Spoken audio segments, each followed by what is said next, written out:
कधीच नाही चुकणार तुमचे फेवरेट टीव्ही शोज झी5 सोबत, तेही एकदम फ्री. आदित्य सर, तुम्ही मला मॅडम कशा पायी म्हणताय? कारण तुम्ही आमच्या कंपनीच्या मॅडमच आहात आणि आता हे शूट झाल्यापासून तर तुम्ही इंटरनॅशनल मॉडेल झालात. तरी बी तुम्ही मला मॅडम नाही म्हणायचं. मला माहित आहे मी कोण आहे ती.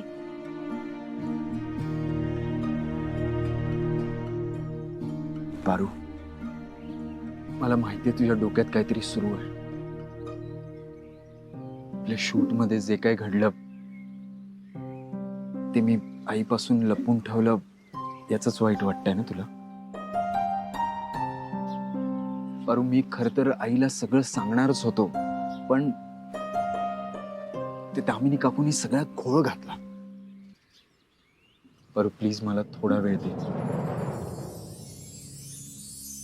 काय ना पारू, मला आईपासून लपवून तिच्या अपरोक्ष कुठलीच गोष्ट करावीशी वाटत नाही.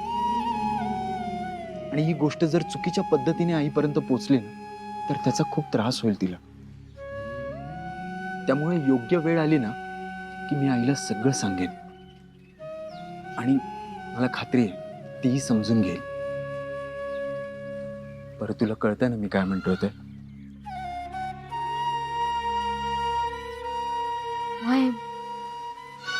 कळतंय मला. ग्रेट. त्यामुळे तू आता अजिबात काळजी करू नको.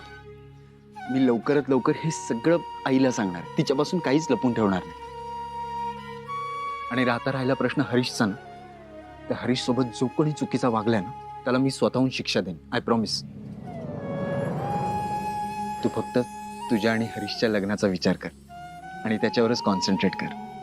ओके, चल येतो मी. आदित्य सर, मला हे लगीन नाही करायचं.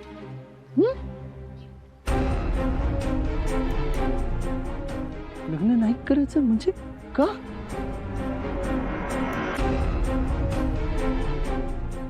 आदित्य सर, मला माझ्या बाळाला, कनीला आणि सगळ्यात महत्वाचं म्हणजे माझ्या देवी आईंना सोडून कुठं बी जायचं नाही. हो, मग तू माझी नोकरी बी जाईल. माझ्या कनीला मला अजून लई शाळा शिकवायची आहे. अगे हे पारू, हे हे हे सगळं चालू आहे तुझ्या डोक्यात आणि म्हणून तुला लग्न करायचं नाहीये? पारू, तू विसरतीयस का? तू या कंपनीची ब्रँड अँबॅसेडर आहेस. त्याचे कितीतरी पैसे मिळणार आहेत तुला. आणि हे आता जे लग्नाचं शूट झालं त्याचे सुद्धा इतके पैसे मिळणार आहेत तुला की तुला आणि मारुती मामाला परत कधी काम करायची गरज पडणार नाही. आणि राहिला प्रश्न लग्नाचा, तर हरीश सोबत तुझं लग्न झाल्यानंतर तुला काम करायचं आहे किंवा नाही करायचं हा तुझा चॉईस आहे. पण हरीश तर आमच्या सोबतच असणार आहे. त्यामुळे तू आणि तुझी देवी आई कधीही भेटू शकता. पारू